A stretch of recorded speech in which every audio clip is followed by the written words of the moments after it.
En toute vérité, 11h midi sur Sud Radio, Alexandre Devecchio. En toute vérité, chaque dimanche entre 11h et midi sur Sud Radio, sécurité, économie, numérique, immigration et écologie. Pendant une heure chaque semaine, nous débattons sans tabou des grands enjeux pour la France d'aujourd'hui et de demain. Cette semaine, nous avons le plaisir de recevoir le philosophe Rémi Brague et le docteur en sciences politiques Hugo Micheron. Tous deux auteurs de livres essentiels et complémentaires. Rémi Brague est l'auteur de Sur l'islam, publié chez Gallimard, dans lequel il procède à un examen rigoureux des textes islamiques et refuse notamment de distinguer islam et islamisme. Hugo Micheron vient de publier également chez Gallimard La colère et l'oubli, les démocraties face au djihadisme européen, l'histoire de 30 ans de djihadisme en Europe, de Madrid à Londres en passant par Stockholm et bien sûr Paris. Pourquoi l'Europe a-t-elle été frappée par des attentats djihadistes? Cette menace est-elle réellement derrière nous? Comment l'Europe est-elle devenue un laboratoire du djihadisme? Peut-on comprendre le djihadisme sans comprendre l'islam? Dans ce cas, faut-il faire la distinction entre islam et islamisme? Comment sortir du déni dans les décennies qui viennent? Tout de suite, les réponses d'Hugo Micheron et Rémi Brague en toute vérité. En toute vérité, 11h midi sur Sud Radio, Alexandre Devecchio. Rémi Brague, Hugo Micheron, bonjour. Bonjour. Bonjour. Ravi de vous recevoir sur Sud Radio. J'ai envie de commencer par une question d'actualité pour Hugo Micheron. Mardi dernier, Karen Mezzino, une infirmière de 37 ans, a été assassinée à l'hôpital, poignardée. Ça n'a rien à voir effectivement avec les attentats au couteau qu'on a vus à répétition parfois dans le pays. Mais cela dit, pas mal de vos collègues, Hugo Micheron, parlent de djihadisme d'atmosphère. Je crois que c'est un concept que vous approuvez plutôt. Vous nous le direz. Bien sûr, ce n'est pas un attentat, mais est-ce que finalement le fait qu'on ait subi ce type d'attentat a créé une atmosphère propice au passage à l'acte pour effectivement des fous ou des gens déséquilibrés qui n'auraient rien à voir avec tout cela, mais qui du coup par imitation peut-être procèdent à ce type d'attaque. Je sais pas ni ce qu'il en est précisément de ce cas, mais je ferai quand même attention à un certain nombre de parallèles. Qu'il y ait une dimension d'imitation dans les attentats, ça on l'avait vu au moment du pic des attentats de Daesh. Il y avait des attaques dites projetées, c'est-à-dire organisées par Daesh avec ses propres éléments qui allaient viser un certain nombre de cibles décidées à l'avance en Europe et donc notamment en France.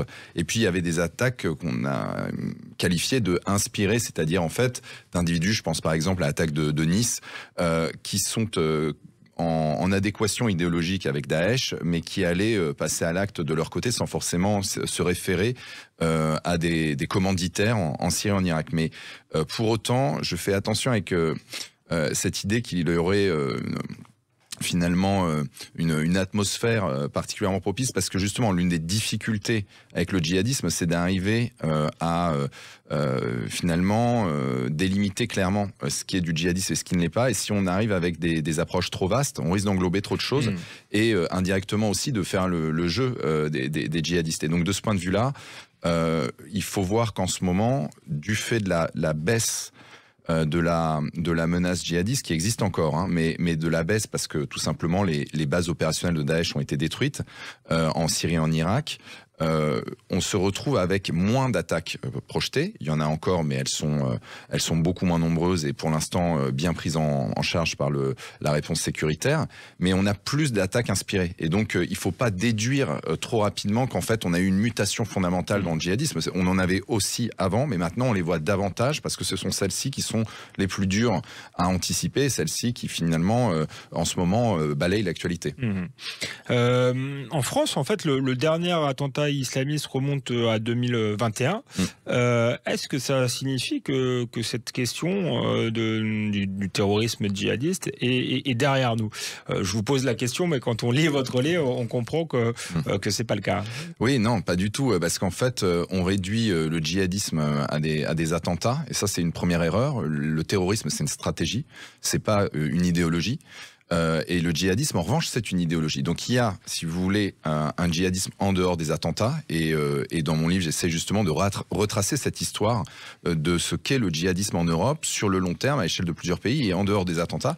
Par ailleurs, vous mentionnez le dernier attentat en date, certes, mais ça ne veut pas dire qu'il n'y a pas eu d'attentat déjoué. Il y a eu, par exemple, à l'automne dernier, un attentat déjoué à Strasbourg, projeté par Daesh depuis l'Afghanistan, qui, s'il avait eu lieu, aurait été absolument dramatique, et tout le discours autour de la baisse de la menace terroriste aurait complètement baissé. Donc on se maintient à un niveau élevé de la menace, tout simplement parce qu'on a eu beaucoup d'Européens impliqués dans les rangs de Daesh en Syrie et en Irak, et donc on a finalement un stock de militants qui est important. Il faut rappeler qu'on a eu 6000 Européens impliqués dans les filières djihadistes au sens large sur la décennie passée, ce qui représente une augmentation du nombre presque de l'ordre du centuple par rapport au nombre d'Européens impliqués 20 ans avant dans les filières djihadistes. Donc c'est un phénomène qui est devenu européen, et donc il faut s'en préoccuper autant que tel, mais par contre il ne faut surtout pas le réduire aux attaques terroristes, parce que là, on arrive en fait à la fin du film. Et je crois qu'il est nécessaire sur ce sujet, justement, de comprendre comment cette idéologie a pu déjà apparaître et s'enraciner en Europe, et surtout comment elle a pu se diffuser. Donc c'est la question du comment, et c'est la question de savoir où est-ce que ça a pris aussi. Et tout ça, c'est des questions qui sont à la fois larges, mais qu'on peut aussi traiter de façon très précise. Et moi, je pense que c'est ce chemin-là qu'il faut suivre. Rémi Brague, votre livre ne parle pas directement de l'islamisme ou du terrorisme, c'est un livre de théologie d'une certaine manière sur l'islam, un livre érudit sur les textes, mais est-ce qu'on peut comprendre ce phénomène terroriste djihadiste sans comprendre ce qu'est l'islam, et est-ce que les deux sont complètement dissociables ? Sans vouloir embrasser trop large, justement. Oui, à mon avis, non. Je commence par une petite nuance. Tout à l'heure, vous avez dit que je ne faisais pas de distinction entre islam et islamisme. Je pense qu'il y a effectivement une différence. Mais ça n'est pas une différence de nature, c'est une différence de degré. Enfin, je me suis amusé à dire quelque part, et même à l'écrire, je ne sais pas si c'est dans mon bouquin ou ailleurs, que l'islamisme était un islam impatient, et même parfois brouillon, maladroit, trop spectaculaire, et donc risquant d'éveiller l'attention des gens qu'il souhaite islamiser. L'islam, en revanche, eh bien, est un islamisme patient, qui compte avec le temps, qui emploie des méthodes, si je puis employer un mot anglais à la mode, soft, plus que violente, plus discrète, et peut-être plus efficace, peut-être sans doute, je dirais même, plus efficace à long terme. Alors je crois qu'il faut, vous avez dit tout à l'heure, et je suis tout à fait d'accord, que le livre de Hugo Micheron et le mien se complètent, en ce sens que j'essaye de chercher dans les sources islamiques, qui comportent des tas de choses, c'est comme à la Samaritaine, on trouve de tout, on trouve de tout dans ces sources, mais on y trouve en tout cas tout ce qu'il faut pour justifier, s'il le faut, quand il le faut, là où il le faut, et il le faut rarement, pour justifier la violence. Mais de toute façon, pour non seulement justifier, mais légitimer et fonder sur la volonté de Dieu, le but dernier, qui est commun à l'islamisme et à l'islam, à savoir la conquête du monde, le remplacement des civilisations mécréantes, et nous en sommes une en Europe et en Occident, par une législation, par des mœurs, par une vie, par une civilisation clé en main qui serait islamique. Donc, justement, vous vous posez la question un peu provocatrice, je crois, de savoir finalement si l'islam est bien une religion. Si c'est pas une religion, qu'est-ce que c'est ? C'est une civilisation ? C'est une loi ? Écoutez, si vous êtes libraire et que vous recevez soit mon livre, soit celui le dernier, et celui même d'avant, de Hugo Micheron, vous demandez dans quelle rubrique vous allez les classer. Vous avez une rubrique religion, et vous avez une sous-rubrique islam, vous allez la mettre dedans plutôt que, je ne sais pas, dans la rubrique jardinage ou self-help. Alors, ça, tout à fait d'accord. Bon. Mais il faut quand même regarder avec un petit peu plus de nuance.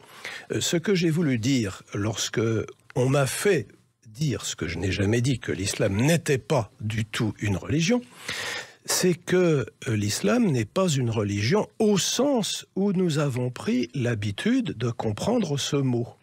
Et cette habitude est d'origine chrétienne. Que nous le voulions ou non, que l'on soit le croyant le plus pieux ou le bouffeur de curé le plus enragé, nous sommes le produit de nous avons une représentation de ce qu'une religion doit être, qui est profondément marquée par le christianisme. Et donc, nous disons, l'islam, c'est en gros une sorte de christianisme, avec des choses en plus, avec des choses en moins. C'est pas le même prophète, c'est pas les mêmes règles de vie, etc. Mais enfin, c'est quand même essentiellement une religion du type de celle que nous confessons ou que nous avons rejetée. Ça ne fait pas de différence ici. Alors, le problème, c'est que l'islam se comprend lui-même comme une règle de vie, comme une démarche à suivre. Et donc, charia, c'est ça que ça veut dire, c'est un chemin. Eh bien, vous continuerez à nous expliquer tout cela après une courte pause. On se retrouve en toute vérité sur Sud Radio, donc avec Rémi Brague et Hugo Micheron. Et on continue à parler de l'islam, mais aussi de la menace islamiste et djihadiste. Quels sont les liens entre les deux? Et surtout, est-ce que cette menace est derrière nous ou encore devant nous? À tout de suite en toute vérité sur Sud Radio. En toute vérité, 11h midi sur Sud Radio, Alexandre Devecchio. Nous sommes de retour sur Sud Radio avec Hugo Micheron, docteur en sciences politiques. Il est l'auteur d'un livre passionnant, une première histoire européenne finalement du djihadisme. Ça s'appelle La colère et l'oubli. Ça vient de paraître chez Gallimard. Et nous avons aussi le plaisir de recevoir Rémi Brague, philosophe, auteur de Sur l'islam. Et c'est aussi chez Gallimard. Deux livres complémentaires, je le disais, pour comprendre ce qui nous arrive. Hugo Micheron, vous expliquez dans votre livre que la menace djihadiste n'est pas derrière nous, notamment parce qu'on a encore des individus radicalisés sur le territoire européen. Vous les chiffrez, je crois, à environ 6 000, mais aussi parce que le djihadisme en France et en Europe a déjà une longue histoire, une trentaine d'années qui se sont implantés sur notre territoire. Vous pouvez nous rappeler peut-être les grandes étapes de cette implantation? Oui, alors, petite précision, les 6 000, c'est le nombre d'individus qui ont été impliqués dans les filières djihadistes la décennie passée. Aujourd'hui, c'est beaucoup plus difficile à quantifier, puis c'est toujours d'ailleurs la grande question, savoir... donc, pour revenir sur les trois grandes périodes, donc en fait... Le djihadisme s'est construit selon un schéma qui est en fait celui des marées hautes et des marées basses. Si vous voulez, il y a des ondulations dans le phénomène, il n'est pas linéaire. Donc on a eu des périodes de très fort activisme djihadiste qui se sont souvent manifestées par des campagnes d'attentats. Et puis on a eu des périodes au contraire de reconfiguration, notamment après des défaites djihadistes. Et c'est notamment dans l'une de ces périodes qu'on se trouve aujourd'hui depuis la chute de Daesh. Donc si on doit reprendre ces trois grandes périodes, c'est simple, il y en a une par décennie. Il y a un cycle par décennie et il y a 3 décennies, donc 3 cycles. Donc les années 90, c'est l'arrivée des premiers vétérans du djihadisme qui sont en fait des vétérans de la guerre d'Afghanistan des années 80, quand est apparue en fait ce qu'on appelle aujourd'hui la matrice contemporaine du djihadisme contre l'invasion soviétique. Là, on a un groupe d'individus, plusieurs milliers, qui se coalisent dans le cadre de la guerre d'Afghanistan, et quand cette guerre se termine, ils vont se disperser dans le monde. Et donc on va en avoir une poignée, enfin un peu plus, quelques dizaines, qui vont arriver en Europe, et ils vont s'installer dans un certain nombre de villes, et on va dire le centre de cette géographie européenne, ça va être Londres, à travers ce qu'on a appelé à l'époque le Londonistan, parce qu'il y avait des idéologues très très virulents de l'idéologie djihadiste, ces individus vont en fait très rapidement non pas préparer des attentats, mais en fait mettre en place des moyens de diffuser leurs idées, aussi bien auprès d'un certain nombre de militants autour d'eux, mais aussi ils vont viser, et ça c'est ce qu'on a mis du temps à comprendre, très rapidement ils vont chercher à développer leurs idées vers la jeunesse européenne, et notamment la jeunesse musulmane. Et ça c'est ce qu'ils font dès le début, en mettant la main sur une mosquée par exemple, celle de Finsbury Park à Londres. C'est un certain Abu Hamza qui met la main tout de suite dessus, et donc dans ce premier temps, ces individus cherchent à diffuser les idées. Mais très rapidement, avec l'arrivée des talibans en 96 en Afghanistan, qui va héberger Al-Qaïda, la mouvance djihadiste va basculer vers les attentats, et ça c'est le pic de cette première période. Ce sont les attentats du 11 septembre auxquels participent des Européens et surtout des réseaux implantés en Europe, notamment ces vétérans. Donc ça c'est le pic de la première phase. Il va y avoir destruction du régime des talibans par les Américains. Donc là on rentre dans une phase plutôt de marée basse, arrestation d'un certain nombre de ces vétérans ou mise en fuite en Europe.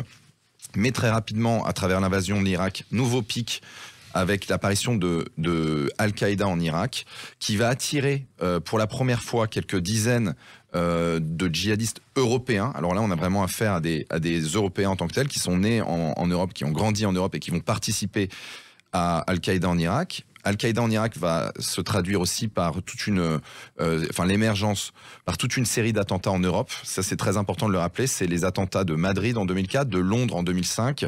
Il y a également l'assassinat de Theo Van Gogh aux Pays-Bas, prélude à l'affaire des caricatures au Danemark. Enfin, on a tout un tas de rebonds. Et puis, l'État islamique d'Irak va être détruit à la fin des années 2000. La menace sécuritaire va baisser.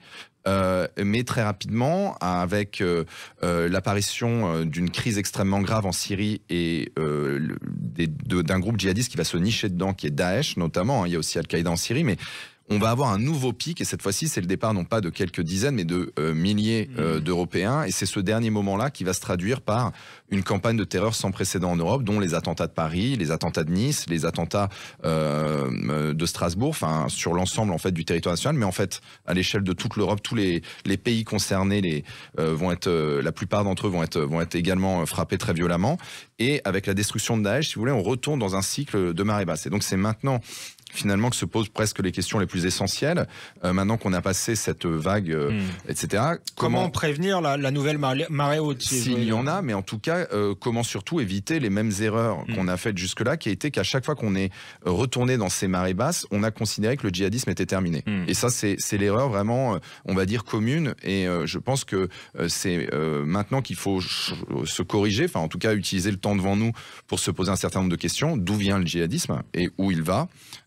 Et bien entendu, quelles vont être les mutations de ce djihadisme à partir du moment où maintenant on a justement des Européens qui sont impliqués dedans, puisque j'ai bien souligné que ce phénomène est apparu dans les années 90, mais il a été importé par des vétérans. Là aujourd'hui, on a, j'en ai rencontré un certain nombre, des individus qui sont nés en Europe et qui aussi ont un référentiel européen. Et donc ça change tout au niveau de la perception de la menace. Et donc il faut s'intéresser aux idées qu'ils produisent. Et ils en produisent beaucoup. Ils mettent tout un tas d'éléments d'ailleurs en ligne. Donc pour comprendre où ça va. Et la réflexion doit se tenir maintenant et pas dans 10 ans. Et est-ce que dans la réflexion, il y a une réflexion sur l'islam, justement vous expliquez, il faut savoir d'où il vient et où il va. Et Rémi Varag expliquait que le djihadisme, finalement, c'était, ou l'islamisme, plutôt, était un islam en mouvement, un islam pressé, mais que l'objectif qui était celui de la conquête du monde était le même, finalement, et que peut-être même que les islamistes et les islamistes djihadistes particulièrement étaient presque maladroits dans leur stratégie, puisque la violence était contre-productive. Est-ce que cette analyse-là, cette grille de lecture-là, vous la partagez ? Là-dessus, j'aurais je pense des différences, mais je me place pas non plus du même point de vue. Je suis docteur en sciences politiques, je suis pas philosophe, d'ailleurs j'ai des notions en islamologie, mais je suis pas islamologue. Donc mon point de vue, ça va être sur la question djihadiste en tant que telle, et je crois que là, ça serait aussi nécessaire de revenir sur cette distinction entre islamisme et djihadiste. Moi, je la fais parce que justement, je considère que les djihadistes, le piège qu'ils tendent, notamment aux Européens, mais de manière plus large à l'ensemble de l'humanité, c'est de faire croire qu'ils sont les représentants légitimes de l'islam. Typiquement, quand Daesh crée un califat, ils n'appellent pas ça un califat djihadiste, ils appellent ça le califat de la fin des temps de l'islam, le califat universel de l'islam, comme ils le disent. Or, on le voit bien, ce califat, à son pic, il a dû attirer, selon les estimations les plus généreuses, 45 000 personnes. Donc ça veut dire 45 000 individus à l'échelle du 1,5 milliard ou du 1,7 milliard de musulmans sur Terre. Donc on peut bien voir à travers ça qu'on parlait d'un phénomène qui était extrêmement minoritaire au sein de l'islam, et que si on leur confère, si on leur accorde finalement leur prétention à incarner l'islam, on met quand même beaucoup de monde dans le même panier. Et il faut voir justement que toute la stratégie de Daesh, c'est de dérober les symboles clés de l'islam.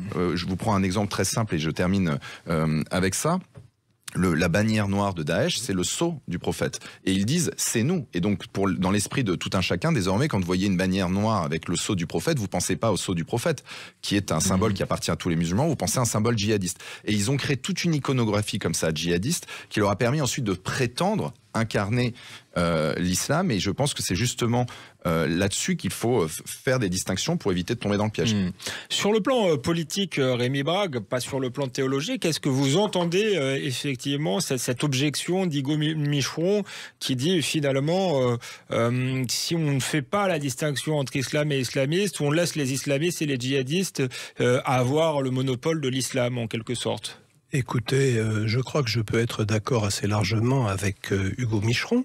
Le problème étant de savoir qui va déterminer la légitimité d'un type d'islam. L'islam, d'une certaine manière, se vante. Ça nous apparaît à nos yeux occidentaux comme un manque, mais fait pour eux pas du tout. Il n'y a pas de magistère en islam. Il n'y a personne pour dire, bon, ça c'est dans les clous, et ça, au contraire, ça ne l'est pas. Même l'université Al-Azhar, qui jouit d'un prestige de fait, et dont on prend les déclarations au sérieux. Enfin, les déclarations, ils ne parlent jamais d'une seule voix, c'est toujours tel ou tel cheikh qui s'exprime parmi tous les achiars du coin. Bon. Mais personne ne peut dire ça. C'est l'islam, et ça, en revanche, ça n'a rien à voir, comme on aime à le dire. Alors, écoutez, il m'est arrivé déjà d'avoir recours à ce subterfuge, qui est un subterfuge grammatical. Nous avons la chance, en français, d'avoir deux types d'articles. Un article défini, le, la, les, bon, et puis un article indéfini, un, une, des, etc. Alors je dirais, l'islamisme n'est pas l'islam, mais c'est un islam. Un islam, et sur la légitimité duquel je ne me sens pas du tout en droit de formuler la moindre décision que ce soit. Enfin, qui suis-je déjà pour juger? Et alors, ce qu'il y a de gênant en plus, c'est que le type d'islam dont se targuent les gens de Daesh ou de Al-Qaïda, etc., ressemble quand même beaucoup à ce que la biographie la plus ancienne de Mahomet nous raconte. Et d'ailleurs, ils le savent. Enfin, ils prétendent. C'est un argument. Prétendent refaire ce que le prophète a fait. Et donc ils disent aux gens de Lazare ou d'ailleurs. Enfin, comment pouvez-vous nous reprocher de faire ce que le prophète, sallallahu alayhi wa sallam, a fait? Merci Rémi Brague, merci Hugo Micheron. On poursuit cette conversation et je vous redonnerai la parole, Rémi Brague, parce qu'à chaque fois vous êtes interrompu par la musique. Tout de suite après, pour continuer à parler de cette question de l'islam, de l'islamisme, du djihadisme. Comment y faire face? On se retrouve après une courte pause sur Sud Radio, toujours avec Hugo Micheron et Rémi Brague, en toute vérité. En toute vérité, 11h midi sur Sud Radio, Alexandre Devecchio. Nous sommes de retour sur Sud Radio, en toute vérité, avec Hugo Micheron, auteur chez Gallimard de La colère et l'oubli, les démocraties face au djihadisme européen, et avec Rémi Brague, c'est chez Gallimard aussi.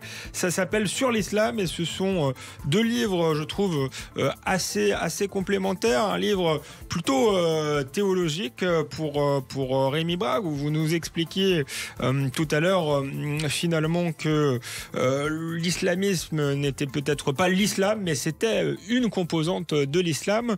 Un islam, la difficulté qu'on a face à cela, vous l'aurez compris, et on l'entendait tout à l'heure dans la bouche d'Hugo Micheron, elle est politique.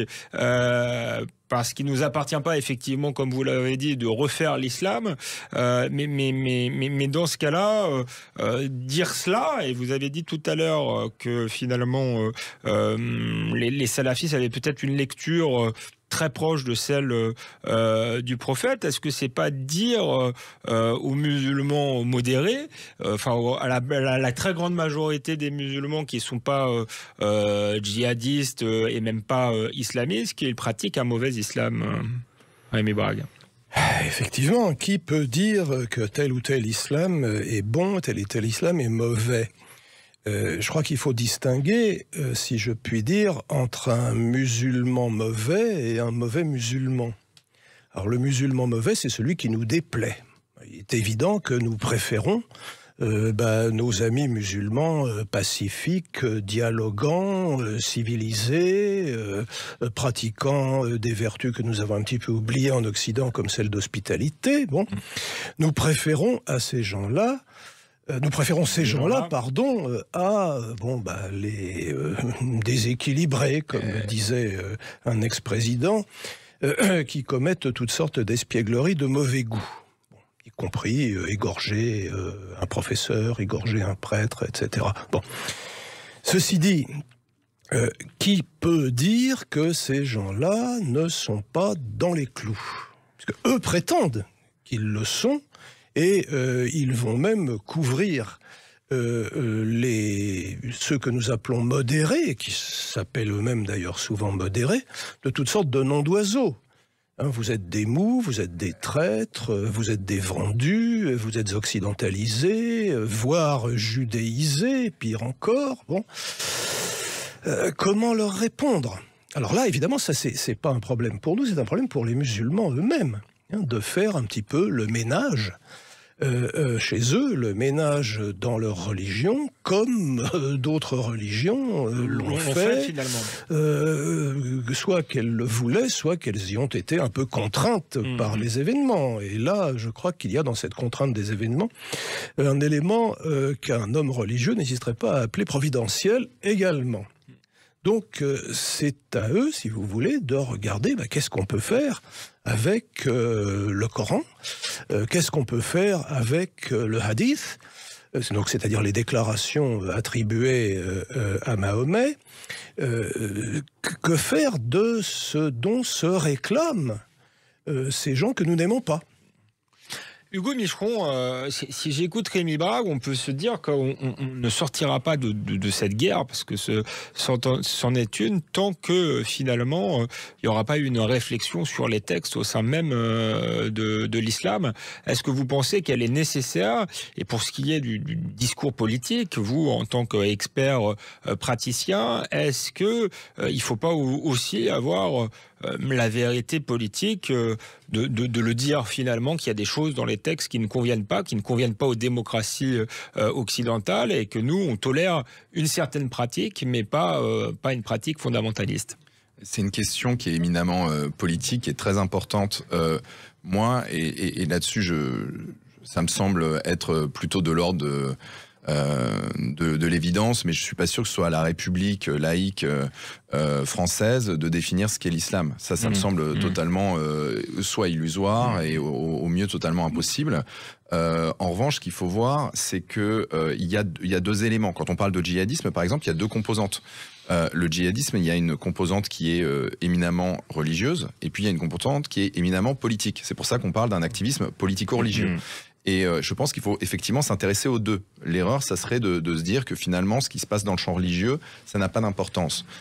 C'est une erreur, pourquoi? Parce que ce champ religieux, il est extrêmement vaste, il est divers et il est complexe.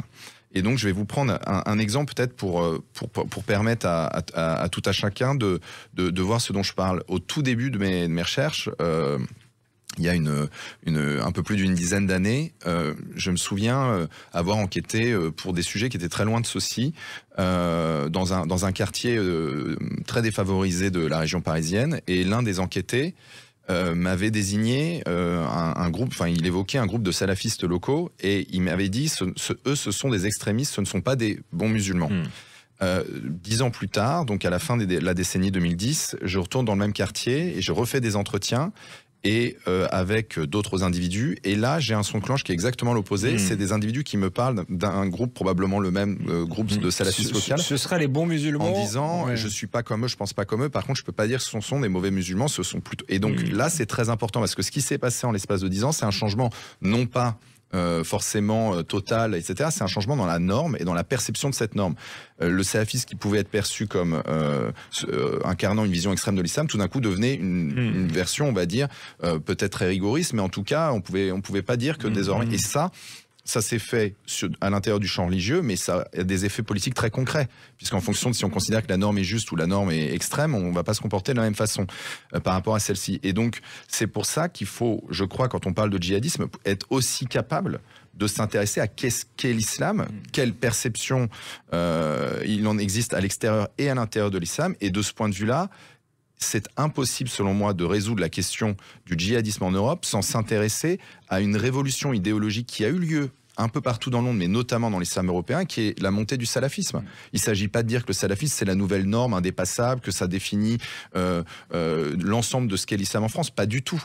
Mais par contre, il est passé d'un statut où on est passé d'une situation où le salafisme était quasiment pas existant dans les années 90 en Europe, à un statut où désormais il existe, et dans certains cas, il est même...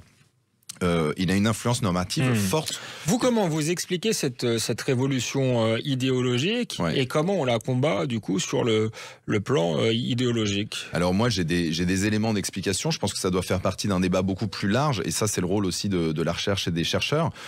Sur la montée du salafisme, on sait qu'il y a plusieurs facteurs qui sont aujourd'hui assez clairs. Il y a d'une part l'évolution de la politique saoudienne et plus largement des pays du Golfe, qui, ça j'en parle dans le livre, à partir des années 90, et notamment après la guerre du Golfe, quand l'Irak de Saddam Hussein a envahi le Koweït et a manqué de raser ce pays en quelques jours, il y a eu une très grande peur du point de vue saoudien qu'en fait cette initiative de Saddam Hussein soit saluée par les musulmans en Europe. Et ça a été quelque chose qui était perçu comme un gros risque. Et du coup, il y a eu beaucoup d'investissements saoudiens à partir des années 90. J'en retrace un certain nombre dans mon livre, que ce soit en Allemagne, en Belgique, en Suisse, en Angleterre évidemment et en France. Donc ça, c'est un premier élément. Ensuite, il y a le 11 septembre où là aussi il va y avoir, pour des raisons différentes, réinvestissement saoudien, plus largement des pays du Golfe. Donc on va dire influence étrangère, financement étranger, et là-dessus il y a plein de livres, on va dire. Mais il y a aussi une autre manière de voir ça, qui est finalement, est-ce que le salafisme, là encore, c'est pas en partie européanisé, et je crois qu'il faut, et ça c'est peu de gens le font, voir l'évolution, l'appel du salafisme en Europe, aussi à l'échelle de toute la déstructuration de la géopolitique internationale et aussi de la révolution technologique. Je vais vous prendre un exemple très clair. Quand on regarde la croissance, a priori, du salafisme dans le monde et l'évolution de la révolution technologique, on se rend compte que les courbes sont assez parallèles. Qu'est-ce qui, dans le salafisme, là, est assez convaincant pour, en fait, être devenu aussi un principe structurant de l'époque. Et là, je m'intéresse à ça en pensant à ce qu'a été, historiquement, l'impact des grandes révolutions technologiques sur les croyances. Et si vous regardez, si on prend les deux dernières, on va dire les 3 dernières révolutions technologiques, on a eu l'invention de l'imprimerie, qui a déclenché tout un tas de croyances millénaristes, et donc croyances en la fin des temps, ce qu'est le salafisme, croyances à la nécessité de purification de la religion, y compris au moyen de la violence, etc. Il n'y a pas eu que ça, mais c'était une des réactions. On a eu ensuite la révolution industrielle, pareil, déstructuration de tout un tas de pratiques sociales et religieuses, qui a aussi créé beaucoup de mouvements millénaristes. Et si on regarde ce qu'est la révolution technologique depuis 25 ans, on a une révolution qui est globale, totale, qui se projette à l'échelle de l'humanité entière en quelques décennies. Donc au lieu d'avoir des effets sur 200 ans, on les a sur 25 ans.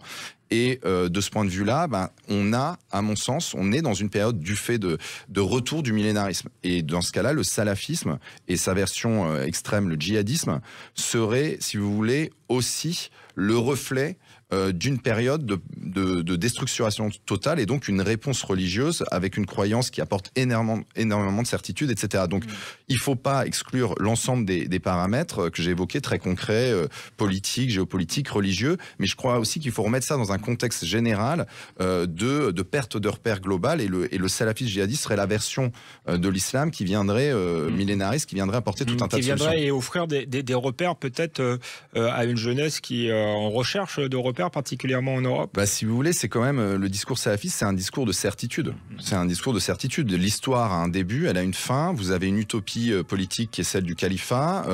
Pour y retourner, il s'agit de se comporter comme les premiers musulmans tels qu'ils les perçoivent, de mettre en place les premières règles de l'islam telles qu'ils les interprètent. Et à partir de là, vous aurez, et c'est la certitude garantie, vous aurez une réponse très claire, Dieu fera gagner l'islam. Et donc, si vous voulez, quand vous êtes dans une absence aussi de normes, ça peut être un discours qui peut être convaincant. Alors, ça ne suffit pas.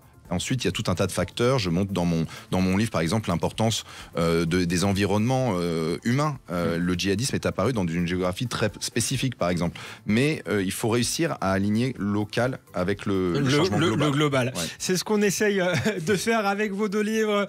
On se retrouve après une dernière pause en toute vérité sur Sud Radio avec Hugo Micheron et avec Rémi Brague pour parler de cette question du djihadisme qui est encore devant nous. Comment essayer de conjurer la menace. À tout de suite en toute vérité sur Sud Radio.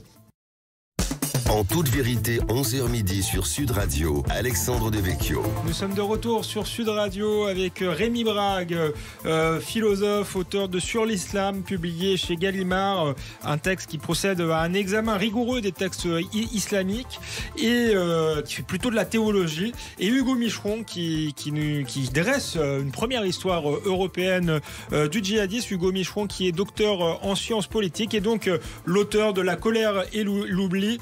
Chez Gallimard, le titre du livre, La colère et l'oubli, est déjà tout un programme, j'ai envie de dire, parce que effectivement, pendant la vague d'attentats qui a commencé en 2015 jusque dans les années 2016-2017, il y avait une très forte colère, une très forte mobilisation politique de la société. Aujourd'hui, il semble qu'il y a une forme d'oubli. Comment vous expliquez ça? Est-ce qu'il faut voir cette résilience d'un bon œil ou est-ce que finalement ça montre qu'on est une société assoupie face à une menace qui est beaucoup plus structurelle qu'on veut bien le voir?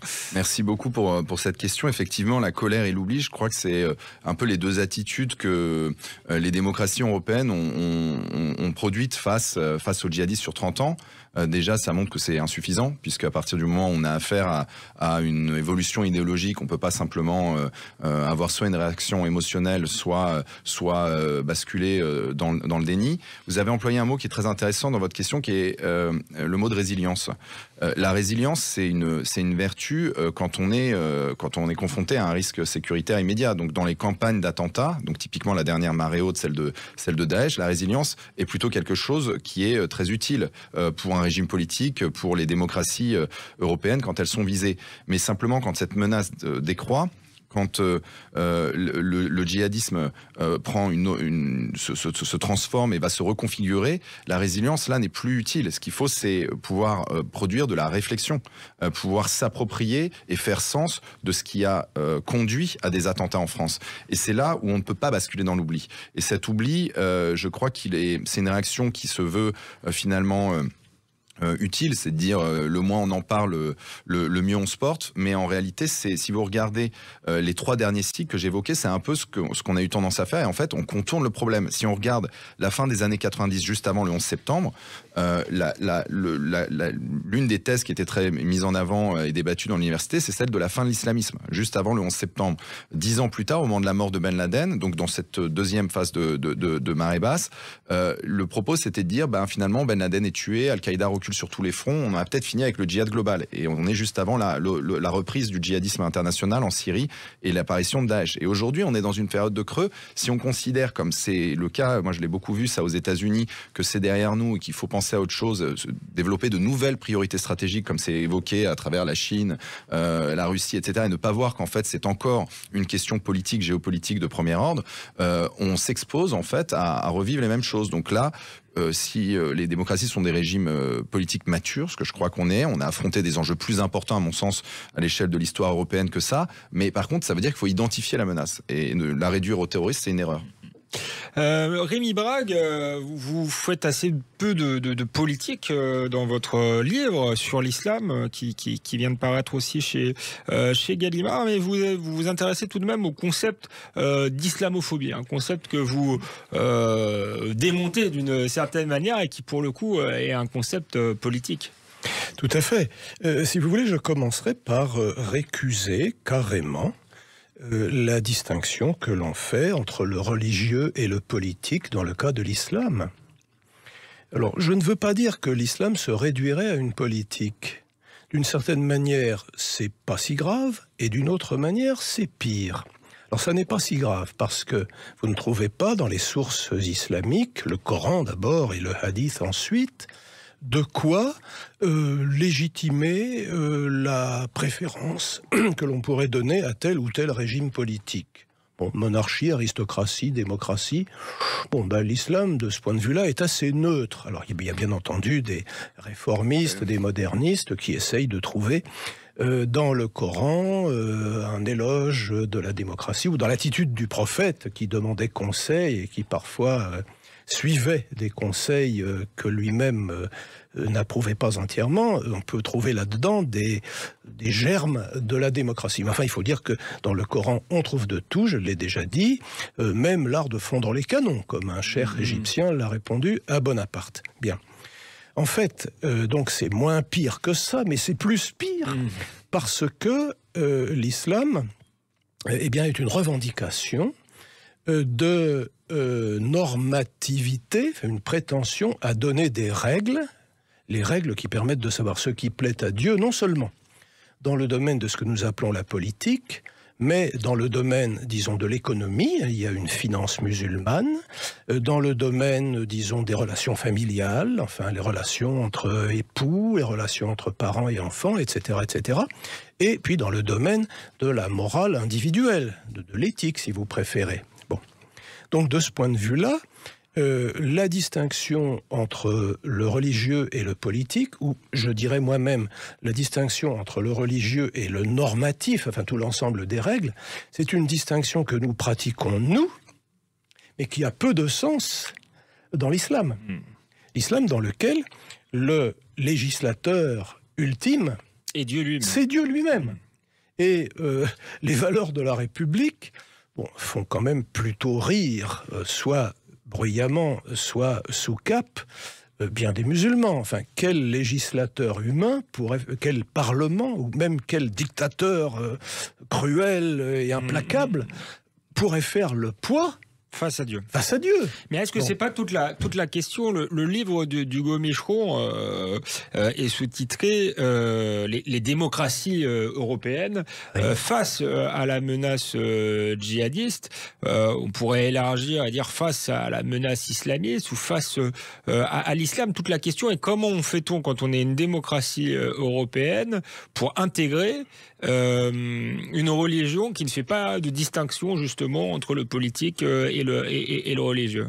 Vous attisez la question, en ce sens que la balle est d'une certaine manière dans le camp de ces régimes et de ces sociétés, mille excuses, que nous appelons, en nous flattant un petit peu, démocratiques. La question est de savoir si ces démocraties, si je puis dire, croient encore suffisamment en elles-mêmes pour accepter de proposer, par exemple, aux musulmans qui y vivent, un modus vivendi une intégration, assimilation, enfin le choix des mots là est peut-être pas aussi important, même s'il a une importance, mais il n'est peut-être pas décisif. Est-ce que nous avons finalement quelque chose à proposer à ces braves gens? Tout à l'heure, Hugo Micheron rappelait avec beaucoup de justesse que l'islam a l'avantage de fournir, si je puis dire, à relativement peu de frais, des certitudes. Bon. Est-ce que nos sociétés ou nos États démocratiques ont de quoi, enfin, est-ce qu'ils ont en magasin de quoi fournir ces certitudes? Et moi, j'ai d'un tempérament un peu, je suis d'un tempérament un peu pessimiste. C'est comme ça, c'est une question de tempérament. Ça n'est pas du tout de la raison, et je m'en méfie moi-même. Bon, mais enfin, je me demande, est-ce que nous avons les moyens de proposer au niveau où se situe la revendication ou l'annonce, pour prendre un mot islamique, est-ce que nous avons de quoi proposer la contre? Et c'est pour cela, me semble-t-il, vous avez qualifié tout à l'heure mon livre à plusieurs reprises d'un livre de théologie. Et tout à fait. Je crois qu'il faut prendre la théologie au sérieux. Ne serait-ce que parce qu'il y a des gens en face de nous qui la prennent vraiment au sérieux. Hugo Micheron, nos démocraties européennes peuvent faire face, et est-ce qu'elles peuvent vraiment isoler simplement la question du djihadisme par des moyens sécuritaires de la question de l'islamisme et même de l'islam? Est-ce qu'il faut proposer des solutions pour faire face aux djihadistes, ou est-ce qu'il faut proposer des solutions pour intégrer les musulmans qui auraient du mal à s'intégrer? Alors moi, plusieurs choses. Déjà, j'ai dit le salafisme a apporté des certitudes. Je suis désolé, la question est énorme, mais il faut conclure. Donc je vais y aller. C'est la question de l'islam en Europe, mine de rien, est assez nouvelle à l'échelle de l'histoire européenne, et il faut bien voir sur cette question de l'intégration aussi qu'il y a une intégration qui se fait naturellement à bas bruit depuis très longtemps de l'islam en Europe. Donc encore une fois, n'occultons pas un phénomène peu visible, mais je crois qui est aussi tendanciel, par un autre plus visible, très minoritaire par ailleurs, mais qui effectivement est extrêmement problématique sur le fond, d'accord? Donc je crois que c'est très important d'arriver là-dessus. Sur la question des réponses, moi j'ai tendance à dire, et c'est pas pour me débiner, que c'est une question qui appartient aux décideurs publics. Moi, en tant que chercheur, ma fonction sociale, c'est de produire de la recherche et si possible le diagnostic, pas forcément de livrer l'ordonnance ou les médicaments. Mais pour ne pas me débiner, je crois quand même qu'il faut voir derrière ça qu'il y a une question sécuritaire. La question sécuritaire, c'est la responsabilité des services de l'État. La question politique, comme le djihadisme en est, elle s'articule avec toutes les autres. Donc ça, c'est de la responsabilité des citoyens. Et on doit s'en emparer, on doit réfléchir. Pour ça, il faut aussi se documenter. Je crois que c'est très important. Mais c'est une question qui sera résolue aussi parce que le démos, le peuple, en démocratie, aura compris que là, il y a un enjeu et qu'il faut pouvoir le penser. Et c'est pour ça que moi, je ne suis pas du tout, par ailleurs, fataliste. À l'échelle de l'Europe, encore une fois, on a eu affaire à des enjeux beaucoup plus importants. Et ben, on aura l'occasion sans doute d'en reparler, j'allais dire presque hélas, puisque vous nous expliquez tout de même que la menace est devant vous, même si nous avons les moyens d'y faire face. C'était passionnant. On a pris un peu de temps. Je suis désolé, je rends l'antenne aux informations et je vous retrouve dimanche prochain pour un nouveau numéro dans Toute Vérité.